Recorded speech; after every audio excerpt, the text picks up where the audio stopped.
First of all, thank you to CANRAD, to Alan Zinn and the committee for putting this conference together. I think it's already been extremely worthwhile, and I'm probably understating that point. Secondly, I'd just like to say it was quite an education listening to the previous session. It was really quite a humbling experience, and I've been very enriched by the discussion, by the presentations and the discussion. Many of the points I was going to make today have already in fact been made, perhaps unsurprisingly. So I'll focus on one or two issues that perhaps have not been addressed so much, particularly aspects of the work of Pricer.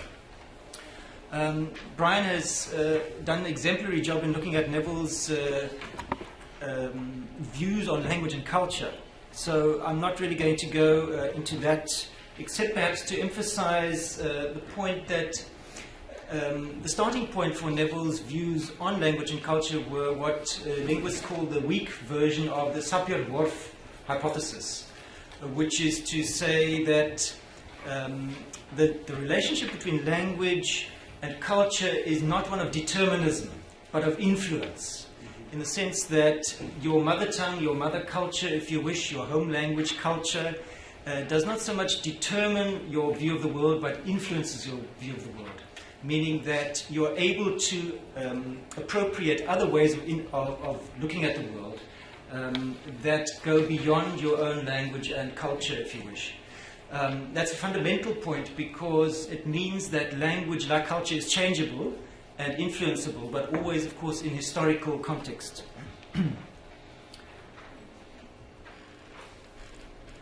Yeah, this is basically, I think, what Brian has outlined. Neville kind of moves almost seamlessly from a psychosocial view of culture to a historical political view. In fact, these are so integrated that it's very difficult to disentangle. So I'm going to allow you to run your eye over those points, and I'm going to move on.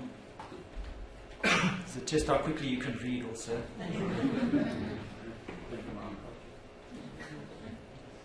Yeah, it's part of our culture to read quickly.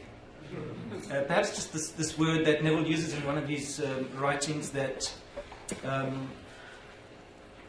culture, that human beings need, as it were, an ideological amniotic fluid as part of our survival kit. Right? That this notion of culture and identity is our ideological amniotic fluid. But I'm sure he would have agreed to say that it doesn't stay. We're not indissolubly linked to our mother, just like we are separated from our mother at birth and as it were, occupy our own space in the world, so we are in fact enabled to appropriate other forms and other languages. Yeah, I think the point, the way Neville tries to crystallize the difference between a kind of reified, static view of culture as a thing and a more fluid metaphor is through the metaphor of the Garib River, the great river, which runs through our land. And I think the point he's trying to make there is to say that we can't afford a rainbow nationalism that looks at, that highlights color and by implication emphasizes difference at the expense of communality. That's the one point. The other is that the river metaphor quite literally is a fluid metaphor. And he identifies the three major streams as constituting that river, being the African culture in a broad sense, the European culture and the Asian culture. These three are supplemented or complemented by what he calls the Americanization or the Coca-Cola culture. And in fact, in this day and age, one might increasingly refer to that as a globalizing multimodal culture, because that is where much of this is expressed. So the point for Neville was that these three or four together constitute the mainstream, and so there's no one dominant culture that oppresses all the others, but these four together form more fluid identities through which people move in and out. It's a very suggestive metaphor. Like all metaphors, they have their limitations. But I think it marks a fundamental break with the rainbow nationalism that he was that he acknowledged was a well-intentioned metaphor, but nevertheless one with extremely dangerous seeds sown into a dragon's teeth. Coming to the point about language, MTBBE, by the way, mother tongue-based bilingual education. Because I have only a few minutes, I'm going to hop and skip a little bit. He gave 5 pillars of strength, or 5 reasons for why mother tongue-based bilingual education should be considered as the paradigm within which to look at education and, in fact, more broadly, the language question in society. And I can't really go into the detail of these. The ecology of languages, languages as occupying a conceptual space within a particular polity,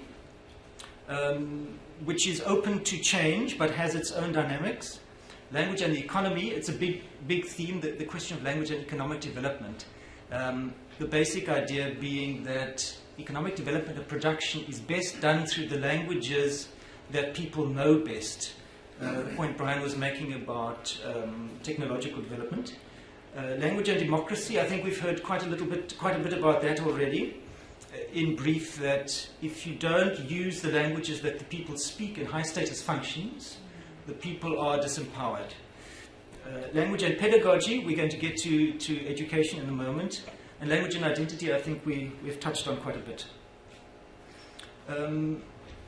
Neville has come a long way with the language question, in more ways than one. This is an overview of some milestones, and this is not an exhaustive list by any means. I think I just want to highlight the fact that he began the language question, according to his own writings, in the 1980s, when he worked with SACED in the Western Cape and then nationally, becoming aware of the language needs of migrant workers in Langa, Cape Town, for example, and providing language support, basic literacy, but also language support, not only in English, but intuitively understood that things had to happen through the languages that the workers knew best. So he used and worked with colleagues who were able to do Xhosa literacy and Afrikaans literacy in order, as a kind of intuitive way. This is before the issue had been theorized in the way that he was subsequently to theorize it. His work at the National Language Project began, interestingly, with the focus on English. And it was a hair's breadth away from being called the National English Language Project, as people will know. It became the National Language Project, because he realized in the nick of time that it's not just about English. English is a linking language, sure, but he realized that the empowerment of people could only happen through the revalorization of African languages. And it's in that context that he then claimed the right to propose language planning from below. And one of the key concepts from that language planning from below period, which was published in the late 1980s, was this idea of harmonization. That the different varieties of Nguni and Sotho languages are in fact part of a continuum, and that for economic purposes, but also for identity purposes, these could be harmonized into written standards. Many of them are cross-border languages. The processes around PANSALB, the language task group, were important in shaping Neville's views of language as a planning tool, as a deliberate attempt to shape democratic society, even before we had those. But he realized that those were part of the process, and that he cut his language planning teeth, as it were, on the language plan task group, and then on the Pan-South African Language Board. The African connection, very briefly, Neville realized that language was not a parochial thing, and that the valorization of African languages had a continental-wide importance, given the history of colonialism and post-colonial societies in South Africa, in Southern Africa particularly, or in Africa south of Sahara. So what was so open about Neville was that he tried to reach out, and did succeed in bringing together people from all over the subcontinent in a very, very formative program. And in fact, some of us here were very much part of those programs. So that, and this found its expression then in the concept of mother tongue-based bilingual education, recognizing that the the hegemonic language, not the dominant language, but the hegemonic language in most of sub-Saharan Africa was the former colonial language, whether it was English or Portuguese or French, and that the common denominator therefore was that language in those societies. That had to be promoted, but it had to be mother tongue based. I think many of us know that Neville, together with colleagues Gerda de Klerk and Kathleen Hugh, had a formative influence on the language and education policy of 1997. It's a story he tells in his language biography, which at the moment is being translated into English, as I understand. The point there is that the discourses that Neville and colleagues developed found their deposit in language policy in this country. And you can see by glancing through that cultural diversity as a valuable national asset, for example, an integral and necessary aspect of the new government strategy of building a new non-racial nation, and so on. This is Neville speak, and it was something that the ANC-led government allowed to happen because they didn't see the language planning process as integrally theirs. They kind of left it. There's a whole history about that. They left it to the left, basically.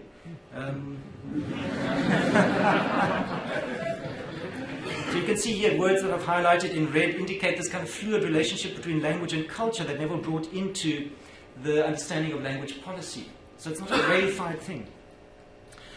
Brian has spoken about Neville's work on translation as the bridge between tradition and modernity, and tradition, not just tradition from African to European societies, but within African societies. He said each society produces its own waves of modernizing and modernity.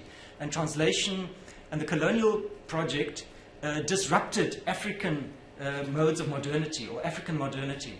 And his view is that through translation, the rupture that was brought about by colonialism can be healed in the way that Brian has explained.